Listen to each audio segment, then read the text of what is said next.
Okay, अपन अभी पढ़ने वाले हैं हाइपरट्रॉपिक स्कार और केलॉइड के बीच में डिफरेंस। ये हमारा केलॉइड है और ये हाइपरट्रॉपिक स्कार है। हाइपरट्रॉपिक स्कार जो होता है वो सरफेस के लेवल पे होता है नॉर्मली, है ना, और जो केलॉइड है वो सरफेस से उभरा हुआ है। ओके, ये कुछ और डायग्राम्स है ना। ये हमारा केलॉइड है और ये हमारा हाइपरट्रॉपिक स्कार है। Okay, upon exam point of view से देखें तो अपने को इसका टोटल डिफरेंस पूछता है। तो हम पहले डिफरेंस देखते हैं इसका कि हाइपरट्रॉपिक स्कार और केलॉइड में डिफरेंस क्या होता है। सबसे पहले देखेंगे कि जो केलॉइड होता है वो जेनेटिक फैक्टर पे डिपेंड करता है, मतलब जेनेटिक्स होता है, और हाइपरट्रॉपिक स्कार जेनेटिक फैक्टर पे इन्वॉल्व नहीं होगा। सेकेंड थिंग, जो अगर डार्क पिगमेंटेशन की बात करें तो जो केलॉइड होता है वो डार्क पिगमेंटेड कलर में प्रेजेंट होता है नॉर्मली, और हाइपरट्रॉपिक स्कार में ऐसा कोई डार्क पिगमेंटेशन स्किन में नहीं देखने मिलेगा। वेस्कुलरिटी जो होता है केलॉइड में ज़्यादा होता है ना, बट जो हाइपरट्रॉपिक स्कार होता है उसमें नॉर्मली वेस्कुलरिटी होगा।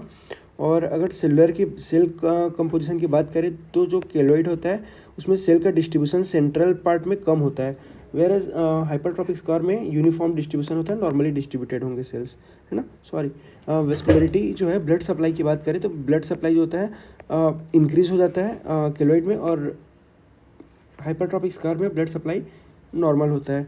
सेल डिस्ट्रीब्यूशन सेंट्रल में कम प्रेजेंट होंगे, है ना, केलॉइड में, और हाइपरट्रॉपिक स्कार में यूनिफॉर्मली डिस्ट्रीब्यूटेड होते हैं। फिर आता है फाइब्रोब्लास्ट। देखें तो फाइब्रोब्लास्ट जो प्रेजेंट होता है केलॉइड में वो हमारा इमेच्योर होता है, और हाइपरट्रॉपिक स्कार में मैच्योर फॉर्म में प्रेजेंट होते हैं।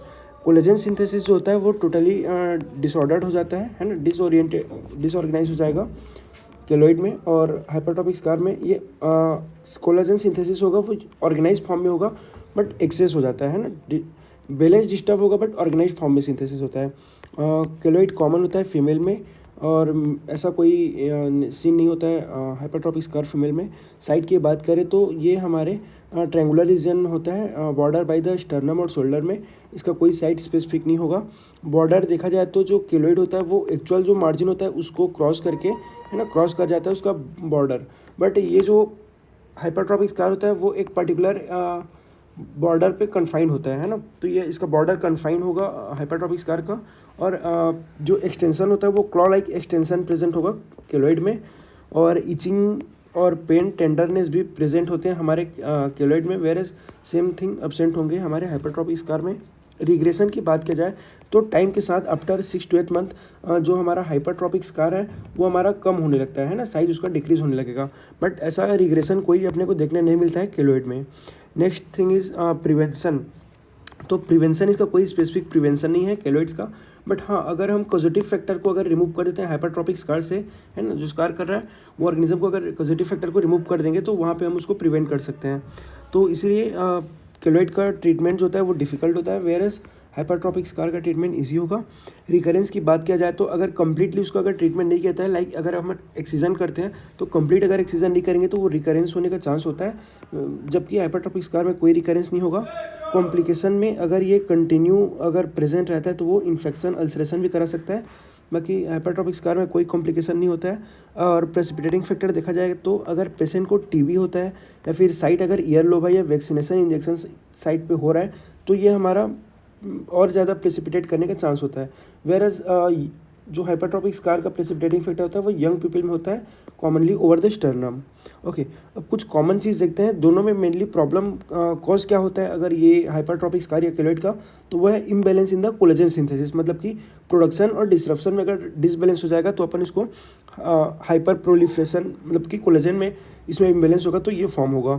ओके, नेक्स्ट थिंग क्या होता है, it have the stretch collagen along the same plane. एक चीज़ होता है कि अगर ये हमारा साइट ऑफ इंजरी है तो along the line of dermis same line पे इसके सेम प्लेन पे कोलाजन डिपॉजिट होता है। ओके, ट्रीटमेंट की बात की जाए तो स्पेसिफिक ट्रीटमेंट पहले देखते हैं। अगर केलॉइड है तो उस केस में अपन स्टेरॉइड दे सकते हैं या फिर एक्सीजन करके ट्रीट करेंगे, जबकि हाइपरट्रॉपिक स्कार है तो अपन कोई स्पेसिफिक ट्रीटमेंट नहीं होता है, फिर भी अपन इलास्टिक बैंडेज उस पर यूज़ कर सकते हैं। और दोनों के लिए कॉमन जो ट्रीटमेंट है अपन टॉपिकल रेटिनॉइड यूज़ करते हैं या तो फिर सिलिकॉन एप्लीकेशन करेंगे और एक्सीजन कर सकते हैं।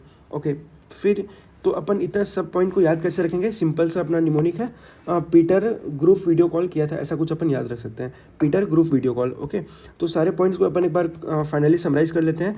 पी फॉर अपन देखो हम क्या करेंगे, केलॉइड्स का याद रखेंगे, हाइपरट्रॉपिक स्कार पैरेलल में अपने को ऑटोमेटिक याद हो जाएगा। पीटर, पी फॉर क्या होगा, पेन, पेन केलॉइड में प्रेजेंट था, प्रिवेंशन के लिए कोई स्पेसिफिक प्रिवेंशन नहीं था केलॉइड के लिए। पिगमेंटेशन में हाइपरट्रॉपिक डार्क पिगमेंटेशन प्रेजेंट था केलॉइड पे।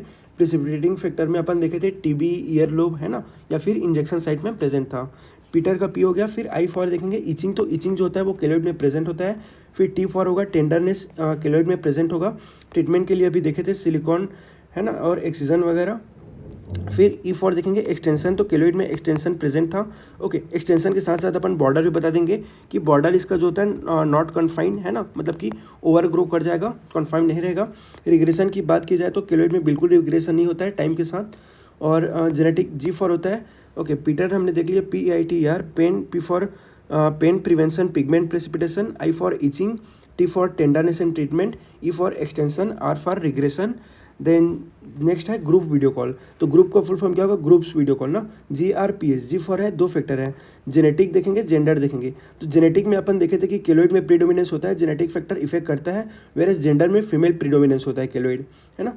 आर फॉर नेक्स्ट है रिकरेंस, तो रिकरेंस, यस, केलॉइड में रिकरेंस हो सकता है। और पी फॉर है नेक्स्ट इज प्रिवेंशन, तो प्रिवेंशन इसका केलॉइड में पॉसिबल नहीं होता है, मतलब अपन उसको प्रिवेंट नहीं कर पाते जनरली। और नेक्स्ट है अपन साइड देखे थे कि sternum, over the sternum present होता है हमारा हाइपरट्रॉपिक स्कार, है ना। और जो केलॉइड होता है वो हमारा इन्फेक्शन साइट या फिर इंजेक्शन साइट यहाँ प्रेजेंट होता है। ओके, लास्ट है हमारा VC, है ना, वीडियो कॉल, ऐसा अपन निमोनिक था। तो वी फॉर होता है वस्कुलरिटी के साथ अपने को फाइब्रोब्लास्ट बताना है। वस्कुलरिटी क्या होगा, सेंट्रली डिक्रीज हो जाएगा, है ना, केलॉइड में। वेरस फाइब्रोब्लास्ट जो प्रेजेंट होता है वो इमेच्योर फाइब्रोब्लास्ट प्रेजेंट होंगे केलॉइड पे। ओके, नेक्स्ट होता है हमारा कॉम्प्लिकेशंस देखते हैं। तो कॉम्प्लिकेशन हमने देखा था कि अल्सरेशन इन्फेक्शन हो रहा था केलॉइड पे, और सेल डिस्ट्रीब्यूशन था वो बिल्कुल भी यूनिफॉर्म नहीं प्रेजेंट था, और कोलेजन सिंथेसिस भी टोटली डिस्टर्ब हो गया था। Okay, so it's all about हाइपरट्रॉपिक scar and keloid के डिफरेंस हो गए, है ना। सारे पॉइंट कैसे अपन याद रखेंगे। ये सिंपल सा डायग्राम है, हाइपरट्रॉपिक स्कार ऐसा कुछ दिखता है ना, और केलॉइड होता है वो ऐसा कुछ दिखता है अपने को। Thank you.